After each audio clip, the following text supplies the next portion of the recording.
నేను ఒక వార్షికంలో పిలుస్తాను. దయచేసి అన్ని నాకు ఆలోచన ఒక్కొక్కరు వచ్చిన ఆశీర్వాదంగా కోరుతున్నాను.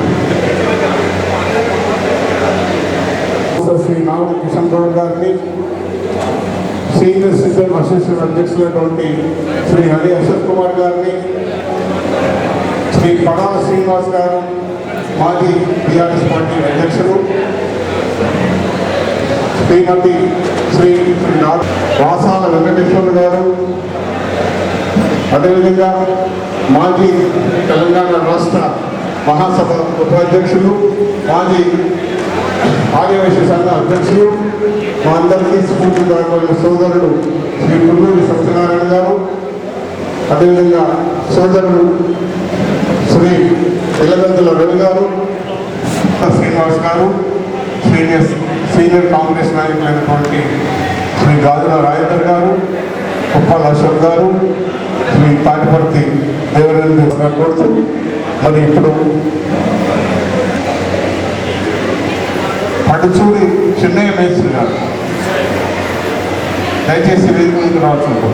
Please come.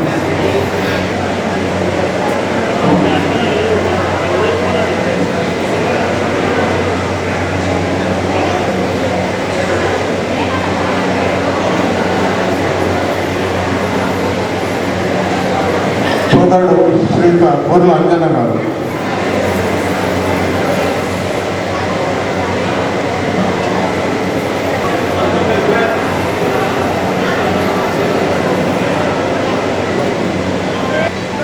గట్టిగా చెప్పండి. శ్రీ సతీష్ రాజు అడ్వకేట్ గారు, సీనియర్ సతీష్ రాజు గారు వారు ఎప్పటికీ జీవనాలకు వెన్నట్టు ఉండేటువంటి నాయకుడు, కాంగ్రెస్ నాయకులు, గీతా పారిశ్రామిక పరపతి సంఘం రాష్ట్ర డైరెక్టర్గా పనిచేశారు. గౌడ నాయకుడు సీనియర్ సిటిజన్ అసోసియేషన్ అధ్యక్షులు శ్రీ అశోక్ కుమార్ గారు వారు సీనియర్ నాయకులు, ఎన్నో ఉద్యమం చేసినటువంటి నాయకులు. అదేవిధంగా ఉద్యమంలో మరి మొదటి నుంచి 2001 నుంచి కూడా ఉద్యమంలో పనిచేసినటువంటి సోదరుడు శ్రీ వాసాల వెంకటేశ్వర గారు ఎంతో చురుగ్గా పనిచేస్తున్న తెలంగాణ ఉద్యమంలో ఇవాళ జీవనాల గెలుపుని కాంక్షించి వారి గెలిపే లక్ష్యంగా పార్టీలోకి వస్తున్నారు. కొల్లూరు సత్యనారాయణ గారు వారు కూడా తెలంగాణ ఉద్యమంలో పనిచేసి ఇవాళ మన జీవనాల గెలిపే కాంక్షించి వస్తున్నారు. నాయకులు ఎంతో చురుకైనటువంటి కార్యకర్త వారు కూడా ఈ రోజు బీఆర్ఎస్ రాజీనామా చేసి రామమందిరం అధ్యక్షులు, సీనియర్ సిటిజన్ నాయకులు వారు కూడా ఈ రోజు మన జీవనాల ఆధ్వర్యంలో శ్రీ రాచకొండ శ్రీరాములు గారు వేదిక మీద రావాల్సిందిగా కోరుతున్నాం. రాచకొండ శ్రీరాములు గారు, శ్రీమతి ఆకుల జ్యోతి తిరుపతి గారు, మరి తెలంగాణ ఉద్యమంలో బతుకమ్మలాడి పోంచారు. వారు కూడా ఇలా మన జీవనాన్ని గెలిపే లక్ష్యంగా మన పార్టీలోకి వస్తున్నారు.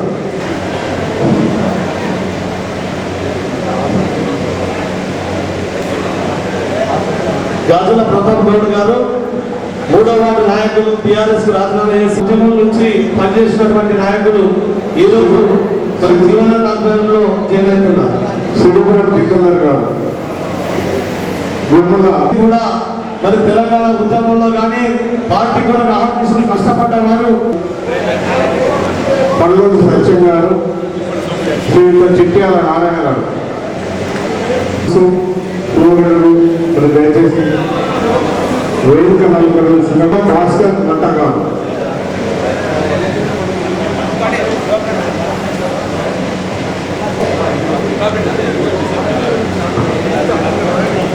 తిప్పాల పరమంద గారు వీరు తెలంగాణ ఉద్యమంలో మొదటి నుంచి కూడా తెలంగాణ ఉద్యమంలో పనిచేసినటువంటి నాయకులు తిప్పాల పరమంద గారు. గంగపుత్ర సంఘం కట్లగుంట శంకర్ గారు,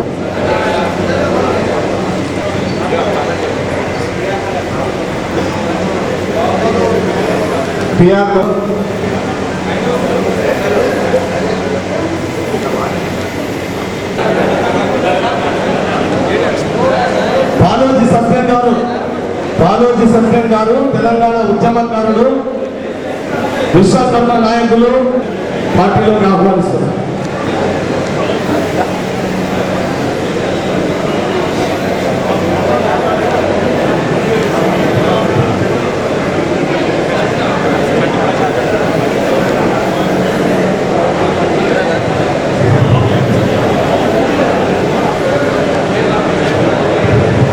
సంటి ప్రసాద్ యాదవ్.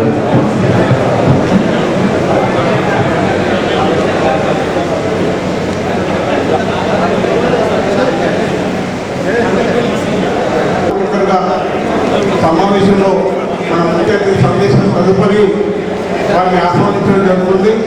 అన్నిగా భావించకుండా కొన్ని విజయంతం చేసుకోవాలని చెప్పేసి సవినయంగా మనం చూస్తున్నాం.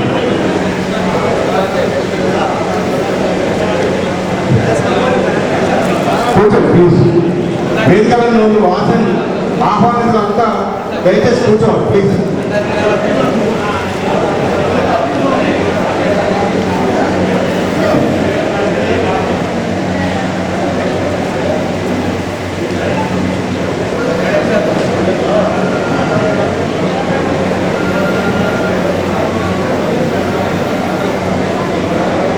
కార్యక్రమం మరి మాజీ మున్సిపల్ చైర్మన్ శ్రీ గిరినాగేశ్వరం గారు అది ఇతర ముఖ్యుల ఆధ్వర్యంలో కాంగ్రెస్ పార్టీలో రావడం చాలా సంతోషదాయకం. మొదటగా పడుచూరి చిన్నయ్య గారు చప్పట్లు కొట్టాలి అందరూ గట్టిగా.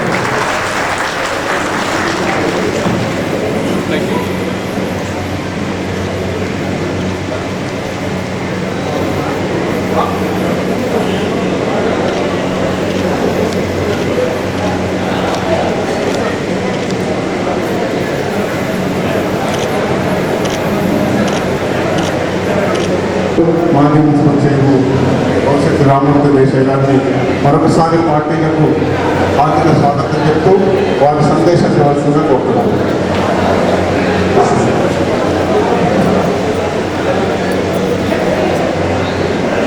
కాంగ్రెస్ పార్టీలో చేరిక సందర్భంగా వేదికటువంటి పెద్దలు గౌరవనీయులు దానిపట్టి జీవన్ రెడ్డి గారు, ఎమ్మెల్సీ గారు ప్రారంభించినప్పుడు కొద్ది మందితో పిడికల మందితో ప్రారంభించినటువంటి ఈ ఉద్యమం తారాజుల ఎంతో ఎత్తున ఎదిగి ఆఖరికి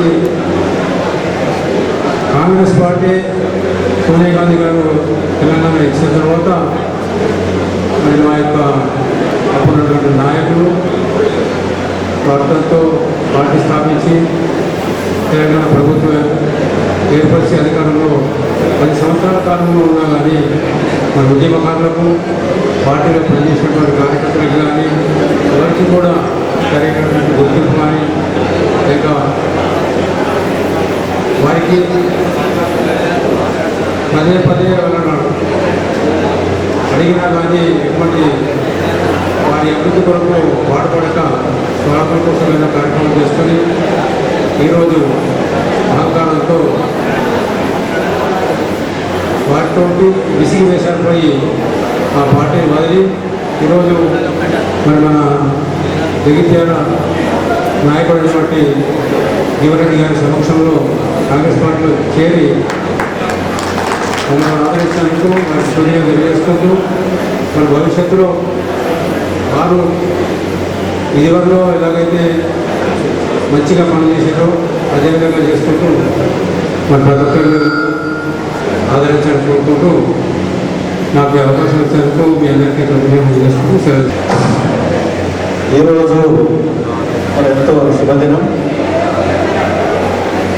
బీఆర్ఎస్ పార్టీ నుంచి వెళ్ళి మన ఉద్యమకారులు, ఇతర బీసీ సంఘాల ప్రతినిధులు అందరూ గౌరవ ఎమ్మెల్సీ జీవనన్న గారి నాయకత్వంలో పనిచేయటకు వారి ఆహ్వానం మేరకు హాజరైన ప్రతి ఒక్క విశ్వాసంతో మరి వారు స్పందించే తీరు పట్ల అట్లాగే మన డైనమిక్ యువ ముఖ్యమంత్రి రేవంత్ రెడ్డి గారి సారథ్యంలో జరుగుతున్న ప్రజా పాలన, గ్యారంటీల అమలు, మరి అంతేకాకుండా మా ఉద్యోగులకు, పెన్షనర్లకు గత 10 ఏళ్ల నుంచి జీతాలు సరైన టైంకు రాలేదు. ఓ రోజు 15, ఒకసారి 20. ఇంకా మా వ్యవసాయ మార్కెట్ సోదరులకైతే ఒక నెల తర్వాత మరో నెల చివరి వారంలో వచ్చేది. మరి ఈనాడు మన కాంగ్రెస్ ప్రభుత్వంలో మా సీనియర్ సిటిజన్ కానీ, పెన్షనర్లు కానీ, మన ఉద్యోగులు కానీ చాలా హర్షం వ్యక్తం చేస్తున్నారు. మరి ఈ మార్చి 1కే మరి ఫిబ్రవరి నెల పెన్షన్లు జీతాలు ఫిబ్రవరి 1 తారీఖునే రావడం నిజంగా చాలా హర్షం వ్యక్తం చేస్తున్నారు. ఏసీలో కూర్చుంటారు వీళ్ళకు ముందాలు ఎందుకు అని రైతులకు మా మధ్య ఒక తగాదా సృష్టించాలని ప్రయత్నించడం మరి వారికి అది భావ్యం కాదని ఈ వేదిక మీద చెప్తా ఉన్నాం. మరి అంతేకాకుండా ఇక పట్టణంలో కూడా మా సోదరుడు సిరిపురం మహేందర్ కన్వీనర్గా, నేను ప్రజాసభ పక్ష సమితి గౌరవాధ్యక్షుడిగా మరి 52 రోజు కూడా ఉద్యమించడం. మరి నిన్న మన జీవనన్న మన మీటింగ్లో, నిన్న చేరికల మీటింగ్లో వారు నేను తప్పనిసరిగా వాళ్ళని ఒప్పించి ఆ 52 విస్తరణ చేస్తామని హామీ ఇవ్వడం కూడా మా ప్రజాపక్ష సమితి పట్ల మేము ధన్యవాదాలు. గంటలు కష్టపడ్డా కానీ మాకు ఏ గుర్తింపు లేదు. తెలంగాణ ఉద్యమకారులకు అన్యాయం చేసిన వాళ్ళు ఉన్నారు చాలామంది. వారికి వ్యతిరేకంగా మేము పార్టీకి ఈరోజు రిజైన్ చేసి మా అన్న ఆధ్వర్యం లోపల తమ్ముళ్ళం అందరము, అక్క చెల్లెలం అందరము తేలవుతున్నాం. అన్న మన అందరినీ కడుపులో పెట్టుకుంటున్న నమ్మకం మాకుంది. మేము అడగవలసిన అవసరం లేదు. అన్న ఎవరెవరికి ఎట్లా చూసుకోవాలంటే చూసుకుంటారు. కాబట్టి అన్నకు మేము సుస్వాగతం తెలుపుతున్నాం. ఇంకొక విషయం కూడా చెప్తున్నాం. ఈ రోజు నుంచి అన్నకు ఎంపీ టికెట్ డిక్లేర్ అయిన నుంచి మొత్తం అయిపోయేదాకా 24 hours మేము అవైలబుల్ ఉంటాం. అన్న కోసం కష్టపడతాం, ఏ ఘనంగా పని చేస్తాం. ఇంకా అడ్వకేట్సే కాదు, ప్రతి ఒక్కరు ఉన్నూరు కాపు కానీ, బీసీలు కానీ, అందరూ నేను బీసీ వైస్ ప్రెసిడెంట్ స్టేట్లో ఉన్నా. ప్రతి ఒక్కరు అన్న కోసం ఈ నుంచి మొత్తం 5 కాన్స్టిట్యూన్సీలు ఇంటింటికి దిగి పనిచేసి అన్నను బంపర్ మెజార్టీ, తెలంగాణ లోపల బంపర్ మెజార్టీ జీవనంగానే ఉండాలి. మనం గెలిపించుకుందాం అన్నకు. కాబట్టి తక్కువ సమయం ఉన్నది కాబట్టి స్టేజ్ ఉన్న పెద్దలందరూ కూడా నమస్కారం. శుభదినంగా మనం అనుకోవాలి. మరి ఈరోజు బీఆర్ఎస్ పార్టీ నుండి మనం కాంగ్రెస్ పార్టీకి మరి వస్తున్న సందర్భంలో అక్కడ ఎంతమంది ఎన్ని పనులు చేసినా, ఏవి చేసినా అవమానంగా గురై, ఎంత శక్తివంతం లేకుండా పని చేసినా మనతోటి పని చేయించుకొని అవమానంగా గురై, ఎన్నో ఆటుపోట్లకు గురై, మరి ఈరోజు మేము వాస్తవానికి ఒక 20 రోజుల నుంచి అందరం మోటివేట్ చేసుకొని మరి కాంగ్రెస్ పార్టీకి జీవనన్న నాయకత్వం లోపల ఎంపీగా ఒకసారి చూడాలి. మనం ఎంపీగా గెలిపియాలి. అందరం ఎంపీగా శక్తి వంచన లేకుండా ఈ అలాగే మేము గతంలో కూడా ఒక తప్పు పొరపాటు చేసినాం. ఎమ్మెల్యే ఎలక్షన్లనే అప్పటికే చేరేది, కానీ కొంతమంది మధ్యవర్తుల ద్వారా మేము ఆగిపోవడం జరిగింది. ఆ రోజు మేము ఇట్లా చేరినట్టయితే మరి ఎట్లుంటున్నారో తెలియదు, కానీ ఒక ఎమ్మెల్యే, ఒక మంచి వ్యక్తిని కోల్పోయినామని చాలా బాధ అనిపించింది. మరి ఈరోజు తప్పకుండా జీవన్ రెడ్డి అన్నను గెలిపించుకొని మనం అందరం కూడా శాయి శక్తుల కృషి చేయాలి. ఏదో ఇవాళ కాంగ్రెస్లో చేరినామా, జెండా కప్పుకున్నామా, దండు వేసుకున్నామా కాదు, దేనికి విలువ చేయాలి.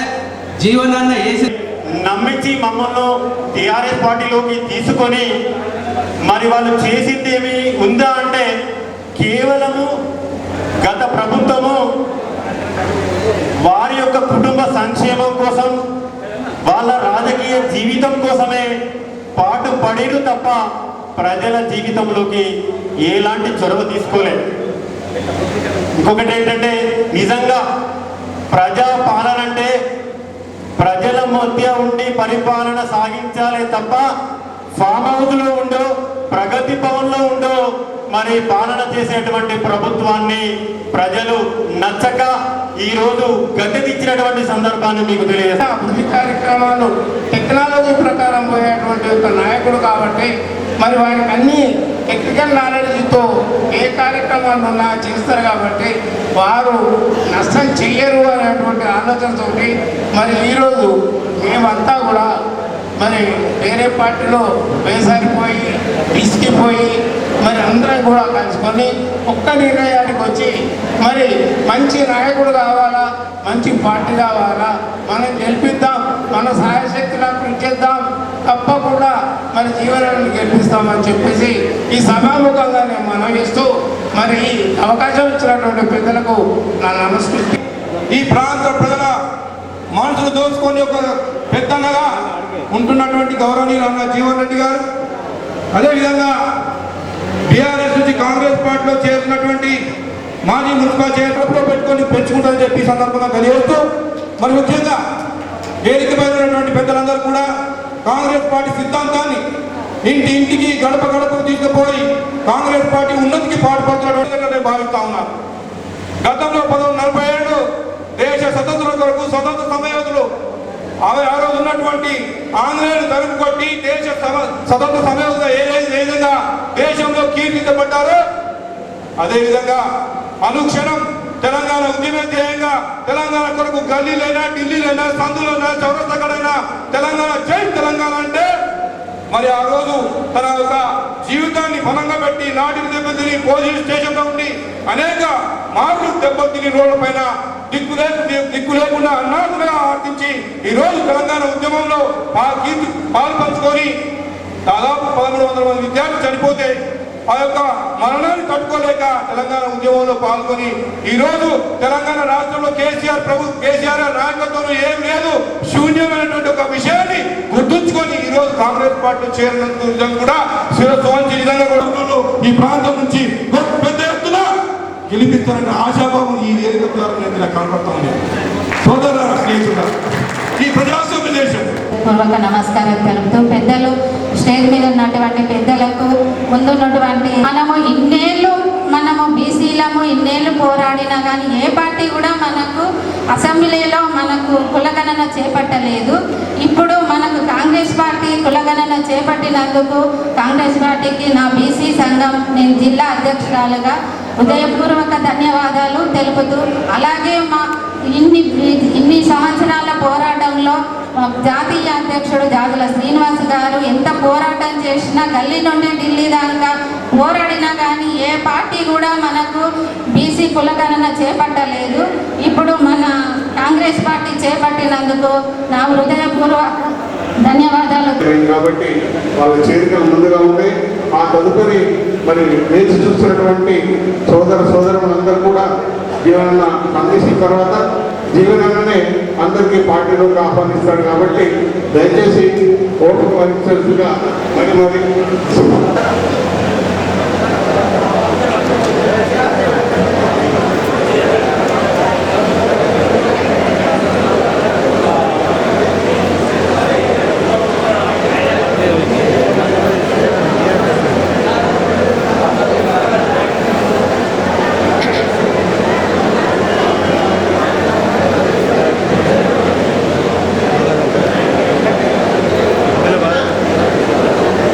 ముస్లిం పెన్షనర్ సోదరులు వేదిక మీదకి వచ్చి కండువా స్వీకరించాలని కోరుతా ఉన్నాం. కాంగ్రెస్ పార్టీ చేయడానికి ఎండి ఇక్బాల్ పెన్షనర్ జడ్జిల శాఖ,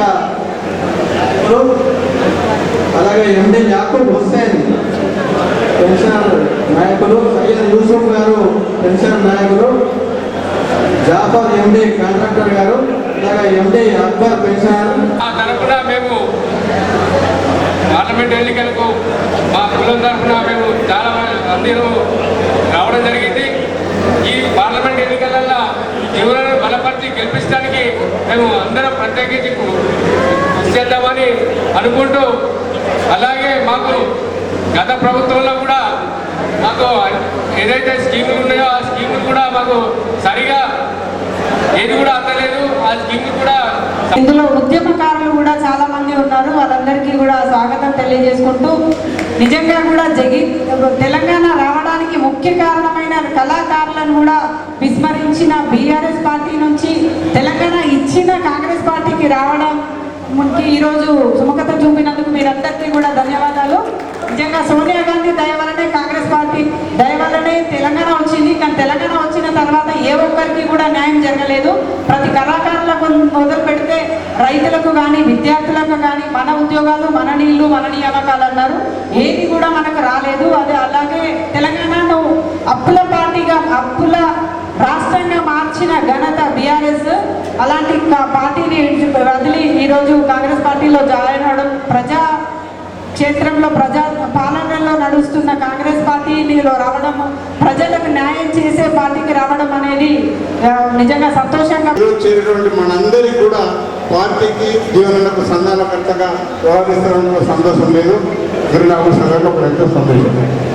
బిఆర్ దేశాయ్ గారు నాయకత్వంలో బీఆర్ఎస్ పార్టీ నుండి కాంగ్రెస్లో చేరుతున్న సందర్భంగా మరి గతంలో తెలంగాణ ఉద్యమంలో విద్యార్థుల ఫలితాలను స్పందించి తెలంగాణ ఇస్తే సోనియా గాంధీ 2 పర్యాయాల అధికారంలోకి వచ్చి ఇక్కడ వచ్చిన గొంగలు ఎక్కడైనా వచ్చి రాష్ట్రాన్ని అప్పుల మరలు తెచ్చిన ఘనత తగ్గింది. ఉచితంగా మహిళా సోదరు వాళ్ళు ఆర్టీసీ బస్సులో ప్రయాణం చేస్తున్నాము. అలాగే గతంలో ఆరోగ్యశ్రీ ఉంటే హాస్పిటల్కి పోయి కార్డు ఇస్తేనే క్లెయిమ్ చేసుకొని ట్రీట్మెంట్ జరిగేటప్పుడు రాజశేఖర గారు ఉన్నప్పుడు మళ్ళీ ఇప్పుడు అదే స్కీము 10 లక్షల వరకు ఎవరికైనా ఎలాంటి గ్యాస్ సిలిండర్ కూడా 500 రూపాయల గ్యాస్ సిలిండరు, కరెంట్ ఏదైతుందో 200 వరకు ఫ్రీ, అంతకన్నా ఎక్కువ వాడుకున్న వాళ్ళకి బిల్లు కట్టే విధంగా మరి నిజమే హౌసింగ్ స్కీమ్ సొంత భూమి ఉన్న వాళ్ళకు 5 లక్షల రూపాయలతో ఇవ్వడానికి, ఎస్సీలు అయితే 6 లక్షల రూపాయలు ఇవ్వడానికి నిన్ననే ముఖ్యమంత్రి గారు ప్రకటించారు. కాబట్టి ఈ కాంగ్రెస్ పార్టీ ప్రవేశపెట్టిన పథకాలన్నీ మీరు ఆలోచించి రేపు జరగబోయే ఎన్నికల్లో తప్పకుండా మనం పోయినసారి పెద్ద పొరపాటు చేసినాం. పోయినసారి ఇంకా మనం జీవనంలో గెలిచినట్టుంటే ఈరోజు రెండవ స్థానంలో ఉండి ఈ జగిత్యాల ప్రాంత ఎంతో అభివృద్ధి చేసుకునే దిశలో పోయేవాళ్ళం. కానీ ఈరోజు మన దురదృష్టం, మన ఓడిపోవడం వల్ల మనం ఎంతో బ్యాక్ అయిపోయినాం. మీ అందరినీ చూస్తుంటే పండుగ వాతావరణంలా కనిపిస్తుంది. ఎందుకంటే ఇది ఏదో సభకు వచ్చినట్టు లేదు, జీవనన్న గెలుపు కనిపిస్తుంది. మీ అందరిలో ఎంతో సంతోషంగా ఉన్నట్టు కనిపిస్తుంది మీ అందరినీ చూస్తే. ఇక ముందు ఇప్పుడు ఏంటంటే ఈ ఉద్యమకారులు ఒక్కరి వల్లనో ఉద్యమం కాదు ఇప్పుడు చేయడం వల్ల తెలంగాణ రాష్ట్రం ఒక్కరి వల్ల రాలేదు. ఎంతో మంది ఉద్యమం చేస్తే, ఎంతో మంది ప్రాణ త్యాగం చేస్తే ఈ రాష్ట్రం మనకు వచ్చింది. మరి ఇలాంటి ఉద్యమకారులను వెనుకబడేసి పాపం వాళ్ళకి ఏం న్యాయం జరగకుండా ఇలా చేయడం మాత్రం కరెక్ట్ కాదు. వాళ్ళు ఇప్పటికన్నా ఒకటి ఆలోచించుకున్నారు, ఇన్ని సంవత్సరాల తర్వాత ఆలోచించుకొని మరి మాకు కాంగ్రెస్లోకి వెళ్తేనే న్యాయం జరుగుతుంది అని చెప్పేసి ఇక్కడికి వచ్చి ఈరోజు జీవనన్న సమక్షంలో ఇక్కడికి చేయడం చాలా సంతోషంగా ఉంది. ఇప్పుడు ఏంటంటే మనం ఒకరి వల్ల రాలేదు కాబట్టి ఆ రోజు సోనియమ్మ ఆలోచించి పాప ఎంతోమంది ప్రాణత్యాగం జరుగుతుంది, ఎంతోమంది ఉద్యమం చేస్తున్నారు, ఇప్పటికైనా మనం ఈ రాష్ట్రాన్ని ఇవ్వాలి అని చెప్పేసి తను ఆ రోజు ఆలోచించి ఆ రాష్ట్రం ఇవ్వడం వల్లనే ఇవాళ మనకి ఈ రాష్ట్రం వచ్చింది. జరగాలని ఆలోచిస్తాడు కాబట్టి ఆయన కోసం మనం పోరాడదాం, ఆయనను మనం గెలిపించుకుందాం. సమయ భావన వల్ల వేరే దగ్గరికి వెళ్ళాల్సింది, ఎక్కువసేపు మాట్లాడలేకపోతున్నాను, ఏమనుకోవద్దు. ఈ అవకాశం ఇచ్చిన ప్రతి ఒక్కరికి నా హృదయపూర్వక ధన్యవాదాలు. ఇక్కడ ఏదైతే దాదాపు వేదిక పైన ఒక 100 మంది ఉన్నారు. మీరు 100 మంది తన ఒక 100 ఓట్లు అయితే 10,000 ఓట్లు అయితే చెప్పండి.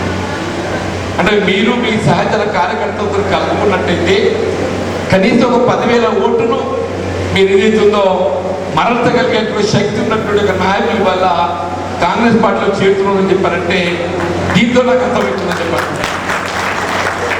ఒక ఫలితం ఇంకో రాబోయే ఎన్నికకి ఏదైతుందో మనకు తోడ్పడుతుందని చెప్పండి. మొన్నటి ఎన్నికలో నేను ఆశించే పెద్దలు కుదరకపోతున్నాను. నేను భవిష్యత్తులో రాబోయేటువంటి ఎన్నికకి ఏదైతుందో నాకు తోడ్పాటు అందించే విధంగా మీరందరూ ఈరోజు ముందుకు వస్తున్నందుకు మేము హృదయపూర్వకంగా మీ అందరికీ ధన్యవాదాలు చెప్తాను. కేఆర్ దేశాయ్ గారు నాకు కొత్త పరిచయం కాదే, దాదాపు విధంగా చెప్పాలని ఇద్దరు సమకాలికమే. నేను పంచాయతీ సమితి అధ్యక్షుడిగా ప్రజా జీవితాన్ని ఆరంభిస్తే ఆయన మున్సిపల్ కార్పొరేటర్గా ఆయన జీవితాన్ని ఆరంభించారు. తదుపరి నేను శాసనసభ్యుడిగా ఆయన మున్సిపల్ చైర్పర్సన్గా చెప్పాను. ఇవాళ సతీష్ రాజు గారు ఏదైతుందో నేను న్యాయవాదిగానే నా ప్రజా జీవితాన్ని ఆరంభించాను. ఆయన కూడా ప్రజా జీవితంలో ఏదైతుందో వీళ్ళు న్యాయవాదిగా ఏదైతుందో సేవలు అందింపజేయాలని తలంపుతోని ఇంతకాలం వాళ్ళ సేవలు అందించని చెప్పండి. వాస్తవ పడాల శ్రీనివాస్ అయితే నాకు చిరకాల మిత్రుడు, నాకు అన్ని విధాల గతంలో అండగా నిలిచినటువంటి వాడు. కేవలం తెలంగాణ రాష్ట్ర ఏర్పాటు ఉద్యమం, రాష్ట్ర ఏర్పాటు అనేటువంటి ఒక సంకల్పంతో ఆయన టీఆర్లో చేరి ఆది నుండి ఉద్యమ నాయకుడు గుర్తింపు పొందిన వారు జగిత్యాలు ఎవరు అని చెప్పంటే పడాల శ్రీనివాస్ అని చెప్పి చెప్పక తప్పదు. అంటే రావుల కిషన్ గౌడ్ గారు వారు సీనియర్ నాయకుడు.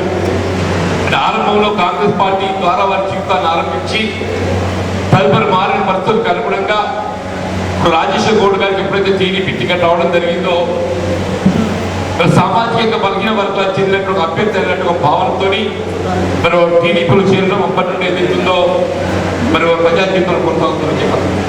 గురునాయనను 10 ఏళ్ళ కలిసి చెయ్యని పని మీరు 4 వంతులు చేస్తే ఏమైనా ఎట్లా తల్లి? బీజేపీ 10 ఏళ్ళే తల్లి దేశంలో రాజ్యం చేయబట్టి టీఆర్ఎస్ 10 ఏళ్ళు రాజ్యం చేసింది. ఎవరైనా ఆయన ఈ తరలి పెరగడం మీరు కారణం కాదా తల్లి? నేను నాకు ఇల్లు కట్టిస్తా అని చెప్పాను, ఏవైనా నీ ఇంట్లో చెప్పడుతున్నాను. ఆనాడు 2008-9లో నేను శాసనసభ్యుడే ఉన్ననాడు జగిత్యాల పట్టణంలో రాష్ట్రంలో ఎక్కడ లేని విధంగా హైదరాబాద్ నగరం తప్ప ఎక్కడ కూడా 4,000 ఇళ్ళు మంజూరు కాలేదు. కేవలం జగిత్యాల పట్టణంలో 4,000 ఇళ్ళు మంజూరు చేసి ఆ 4,000 ఇళ్ళు నిర్మాణం కావాల్సిన భూస్థలాన్ని సేకరించి 200 ఎకరాల ఇల్లు ఒక పెళ్లి 200 ఎకరాల అని చెప్పట్టు నేను ఏళ్ళగా డబుల్ బెడ్రూమ్ 3 అంతస్తులు కాదు. నేను ఏం కట్టిన తల్లి 3 అంతస్తులు కిందోడు కింద మీదోడు మీద కడిగిలో నడిగా ఎవడెక్కడో ఎవరి తెలియదు తల్లి అని చెప్పట్టు నేను మీద ఊడుతుంది కిందోడి శానిటైజర్ పురుగు ఈ నడిలోడేదో వాడిగా ఎవరి సంగతి చెప్పరా తల్లి చెప్పట్టు. కానీ కాంగ్రెస్ అసలు దాంట్లో కాదు తల్లి. నీ సొంతం 100 గదాలు నీకు ఇచ్చిన నీ 100 గదాలు సొంతం ఇచ్చిన నీ వారసత్వంగా చెప్పట్టు నేను ఇల్లు ఏదైతుందో నిర్మాణం చేపట్టబడే విధంగా మంజూరే కాదు శాశ్వతంగా తరతరాలుగా నీ వారసత్వం అన్వయించే విధంగా ఏదైతుందో ఈ నీ ఇల్లు నిర్మాణం ప్రతిపాదించిన ఘనత కేవలం కాంగ్రెస్ పార్టీ మాత్రం తక్కువ చెప్పండి. అటువంటి ఇళ్ళని ఇవాళ మంచి అర్థంలో అనిపించిందా? నేను చెప్తున్నా దేవుందయా ఇక నేను ఎన్నికల్లో ఆశ్చర్యపడ్డ పొందలేకపోవచ్చు కాక, కానీ రాష్ట్రంలో కాంగ్రెస్ ప్రభుత్వం అధికారానికి వచ్చింది. రాష్ట్రంలో కాంగ్రెస్ అధికారం రావడంతో మన ప్రాంతంలో అర్థాంతరం నిలిచిపోయినటువంటి ఒక గృహ నిర్మాణం మొన్న ఎన్నికలు ఏదైతుందో ఆదరగా మొత్తం పట్టాలు మొత్తం చెప్పని పనిచేసిందా. మరి ఇల్లు పట్టా ఇస్తే ఇల్లు వాళ్ళకు అందులో ప్రవేశానికి అయితే అనుమతి ఇవ్వాలి కదా. నేను అడుగుతున్న మిత్రుడు శాసనసభ్యుడు సంజయ్ బాబు గారు, నువ్వు ఏ ఆదరా ఇల్లు పంపిణీ చేసినావో వాళ్ళకి ఇంట్లో ప్రవేశానికి ఏదైతే అవకాశం కల్పించాలి కదా. డబుల్ బెడ్రూమ్ ఇంకా ఎవరైనా ఇంట్లో ఉంటున్నారు తల్లి, దానికి కరెంటు లేదు, తాగుగా నీళ్ళు లేవు, శానిటైజేషన్ లేదు, ఇంత ఎట్లుంటారా? అసలు మౌలిక సదుపాయాలు లేకుండా ఓటు వచ్చింది కదా తొందరగా అని చెప్పని 4,000 ఇంటికి 4 ఓట్లు లెక్క పెడితే 16,000 ఓట్లు అని చెప్పండి. 4,000 4 ఇంటికి 4,000 పెడితే 4 ఓట్లు ఎంతైతే 16,000 అంటున్నా. మా మిత్రులందరూ కూడా దానికి తోడు ఈ మా దేశానికి చెప్పుకుంటాడు సలహా సూచనలు. ఆయన మొత్తం గీతలు గీతలో ఫస్ట్ దేశాయన రేపు మన ఇక్కడ గీతలు గీతారు. నాకు కూడా మొన్న సంజయ్ బాబు ఎంత గీతలు గీసి గెలిపించిండో రేపు నన్ను కూడా గెలిపించాలని చెప్పండి. తప్పకుండా గెలిపిస్తాను విశ్వాసం చెప్పండి. నేను 16,000 ఓట్లు మార్పించగలిగితే ఎవరు ఇక్కడ కూర్చొని మీరు తల్లి మీరే చెప్పండి. గెలిచిందని సంజయ్ బాబు ఎందుకు గెలవడా? మీరు ఏమని గెలిచిందని చెప్పంటున్నా. నేను మిమ్మల్ని ఎందుకు దూరం చేసుకున్నాను? కాపాడే బాధ్యత మీరు లేకపోయినా ఇలా ఎన్నికలు గెలిచేంత వరకు మీరు కావాలి. ఎన్నికలు గెలిపి అయిపోయిన తర్వాత మీ అవసరం తీరిపోయింది కదా, మీరేమైనా పర్వాలేదు. దయచేసి ప్రజా జీవితం శాశ్వతంగా కొనసాగాలని చెప్పంటున్నా. పదవి హోదా కాదు, అధికార హోదా కాదు, పదవి అనేది శాశ్వతం కాదు అని చెప్పంటున్నాను. నా 40 సంవత్సరాల ప్రజా జీవితంలో అనేక పదవులు చూసినాయి. నా 40 సంవత్సరాల ప్రజా జీవితంలో 6 సార్లు ఎమ్మెల్యేనా మీ దయతోని, ఒకసారి శాసన మండలికి ఎంపికైనా, 2 సార్లు మంత్రి అయినా చెప్పండి. నేను నాకు వచ్చిన అవకాశంతో ఈ ప్రాంత అభివృద్ధి కొరకు ఏదైతుందో జగిత్యాల నియోజకవర్గం తెలంగాణ ప్రాంతంలో కాదు ఉమ్మడి రాష్ట్రంలో అక్కడ కాదు ఘనత కాదు అని చెప్పండి. ఇలా మాట్లాడుతుంటే జీవన్ రెడ్డి చేసిందని రమ్మను హరీష్ రావు గారిని కేటీఆర్ గారిని చెప్పంటున్నా 2014 ముందు సిద్దిపేట ఉండనే 2014 ముందు సిరిసిల్ల ఉండే చెప్పంటు నేను 2014 ముందే ఏదైతుందో నువ్వు సిరిసిల్లలో చేయండి కాలేజ్ ఉన్నాదే 2014 ముందు వ్యవసాయ కళాశాల ఉందో సిద్దిపేట ఏది లేదు. కానీ జగిత్యాల ఏదైతుందో కరీంనగర్ ఉమ్మడి జిల్లాలో ఆనాడు 2014 పూర్వం వీళ్ళ శాతవాహన యూనివర్సిటీ ఏర్పాటు చేసిన విద్యార్థులు చెప్పండి. నా దూరదృష్టితోని విద్యార్థులకు ఏదో విద్య ప్రధానమని చెప్పంటున్నా. నిరుద్యోగ యువతకు శిక్షణ ఎంప్లాయ్మెంట్ ట్రైనింగ్ కావాలని చెప్పంటున్నా. దానికి అనుగుణ న్యాయ శిక్షణ కార్యక్రమాన్ని ఏర్పాటు చేసిన చెప్పండి. ఏదైనా ఏదైతుందో ప్రజా జీవితం ఒక దాంట్లో ముసేది కాదు, ప్రజా జీవితం ఒక దాంట్లో ముసేది కాదు అని చెప్పంటున్నా. మన జీవితకాలం కొనసాగడమే ప్రజా జీవితం అని చెప్పంటున్నా. నేను అనేక ఒడిదుడుకులు చదివించిన అని చెప్పంటున్నా. 81లో ప్రజా జీవితంలోకి ఆరంభిస్తే 2023 అని చెప్పంటున్నా. అంటే 42 సంవత్సరాల సుదీర్ఘ ప్రజా జీవితం ఇలా జగిత్యాలే కాదు ఆయన యావత్ తెలంగాణ రాష్ట్రంలో ఇవాళకి పదవి హోదాలో ఉన్న సీనియర్ నాయకులల్లా నేను ఒక్కనే మీరున్నా తర్వాత కేసీఆర్ నా తర్వాతనే నేను 83 ఎమ్మెల్యే మంత్రి అయినా. కేసీఆర్ ఎమ్మెల్యే ఎప్పుడైండు 85లో అయినా చెప్పండి. మంత్రి ఎప్పుడైండు 94లో అయినా చెప్పండి. ఆయన మంత్రి ఆయన 94 నాకంటే 10 ఏళ్ళ తర్వాత ఆయన మంత్రి అయింది. కేసీఆర్ చెప్పండి. కేసీఆర్ 10 సంవత్సరాల ముందు నేను మంత్రి అయినా చెప్పండి. స్వర్గీయ ఇందిరాగాంధీ గారమ్మ మీరు ఆ తల్లి గుర్తులతో తెలియదు కానీ పంజాబ్ ఖలిస్తాన్ ఉగ్రవాదం ఏదైతుందో ఈ దేశం ముక్కలు చేయాలని సంకల్పిస్తే ఆ ఉగ్రవాదం ఏరు వేయడానికి స్వర్ణ దేవాలయంపై దాడి చేస్తే వాళ్ళు ఒక కక్షపూరితంగా ఇందిరాగాంధీ గారిని బలి తీసుకుంటారని ఊహించి కూడా ఈ దేశ సమాజం కాపాడక భావన సంకల్పంతో ఏదైతుందో ఇలా ఖలిస్తాన్ ఉగ్రవాదులను మట్టు పెట్టే ఘనత కేవలం ఇందిరాగాంధీ అని చెప్పంటూ నేను ఇవాళ మాట్లాడుతున్నా. పాకిస్తాన్ అసలు పాకిస్తాన్ యుద్ధం గెలిచింది ఎవరా? ఎన్నడైనా మోడీ యుద్ధం చేసాడు పాకిస్తాన్ మీద? పాకిస్తాన్ యుద్ధం చేసింది కేవలం కాంగ్రెస్ పార్టీ ఏకైక నాయకురాలు ఇందిరాగాంధీ అని చెప్పంటూ నేను. పాకిస్తాన్ గెలవడమే కాదు బంగ్లాదేశ్ స్వతంత్రం కల్పించి ఒక స్వతంత్ర దేశాలు ఏర్పడిన ఘనత కాంగ్రెస్ పార్టీదని చెప్పండి. నేను అనడం కాదయా, అటల్ బిహారీ వాజ్పేయి గారు ఆడ ప్రతిపక్ష నాయకుడు ఏదైతుందో ఇందిరాగాంధీ గారు ఒక దుర్గామాతగా అభివర్ణించారు. దుర్గామాతగా ఒక కాళికా మాతగా అభివర్ణించింది ఎవరు? వాజ్పేయి గారు అని చెప్పంటున్నారు. ఈ దేశంలో ఇందిరాగాంధీ గొప్ప నాయకురాలు ఎవరో చెప్పంటున్నా. మీరందరూ కూడా ఏదైతుందో నిజంగా గర్వపడాలి. కాంగ్రెస్ పార్టీ చేయగలరు. కాంగ్రెస్ పార్టీ ఆలోచన విధానం ఈ జాతి ఐక్యత కొరకు, దేశ సమగ్రత కొరకు ప్రాణాన్ని త్యాగం చేసిన చరిత్ర గల పార్టీ కేవలం కాంగ్రెస్ పార్టీ మాత్రమే చెప్పంటున్నారు. దయచేసి అధికార శాశ్వతం కాదు, ఎన్నికల శాశ్వతం కాదు, ప్రజాసేవ శాశ్వతం అని చెప్పండి. ఎన్నికల శాశ్వతం కాదు, ప్రజాసేవ శాశ్వతము. आप खिदमत करो, ऊपर वाले अल्लाह जो है आपको मेहरबानी करेंगे. अब जब तक नीयत से काम नहीं करते, नीयत से खिदमत नहीं करते, ऊपर से देखने वाले अल्लाह है बोल मैं बोलना चाहता हूँ. ఇలా దేవుళ్ళ ఆందోళన చెప్పంటున్నా, ఆ దేవుళ్ళ ఆందోళన చెప్పంటున్నా. కాబట్టి నేను ఎన్నికలు పెద్ద పొందకున్నా కానీ ఇంతమంది మిత్రుడు ఏదైతుందో ఓ ఎన్నిక పొందబోయింది. మీకు అండగా మేము ఉంటాం. రాబోయే ఎన్నికలు మీకు నిలబడి గెలిపిస్తామని మీకు సమాధానం చెప్పండి. ఇంతకంటే మా మిత్రులు మంత్రి కావచ్చు, కానీ ఇవాళ గెలిస్తే ఏమైతా ఢిల్లీ కోట మీద జెండా ఎగరేస్తా. ఢిల్లీ కోట మీద చెప్పండి. నేను హైదరాబాద్ కాదయా, రేపు పార్లమెంట్ గెలిస్తే ఎక్కడ జెండా ఎగరేస్తారే? ఢిల్లీ కోట మీద చెప్పంటున్నా. ఎక్కడ అడుగు పెడతా? పార్లమెంట్ లో చెప్పంటున్నా. ఈ ప్రసంగం నేను ఆత్మారావు ఫంక్షన్ లో మాట్లాడుతున్నా కదా, గెలిస్తే ఎక్కడ మాట్లాడతా? ఢిల్లీ పార్లమెంట్ లో మనం చెప్పాలి, ఒక బాగా వినిపిస్తా చెప్పంటున్నా. దయచేసి ఏదైతుందో ఆ నిజంగా మీకందరికీ నీ చేతులకు నమస్కరిస్తూ మీరందరూ అండగా నిలవడానికి ముందుకు వచ్చినందుకు ధన్యవాదాలు చెప్తూ, నేను ఇవాళ మీ ఆలోచనకు అనుగుణంగా నా జీవితకాలం జరిగిన ప్రాంత అభివృద్ధి కొరకు అని చెప్పండి. జీవన కార్యక్రమానికి చాలా మిగిలి ఉన్నాయని చెప్పంటున్నా. జగిత్యాల కావాల్సిన రోడ్ల నిర్మాణమే కానీ ఇతర సౌకర్యం ఎవరు కానీ చెప్పంటున్నాను. అవన్నీ కూడా పూర్తి చేయడం నా బాధ్యత పడతాను. దయచేసి మరొకసారి మిత్రులకు హృదయపూర్వక ధన్యవాదాలు చెప్తూ సెలవు. శ్రీరన్న చేతుల మీద పార్టీలోకి ఆహ్వానించడం జరిగింది. ఆ తదుపరి సతీష్ రాజు గారు మరి ఇతర ముఖ్యులు కూడా కాంగ్రెస్ పార్టీ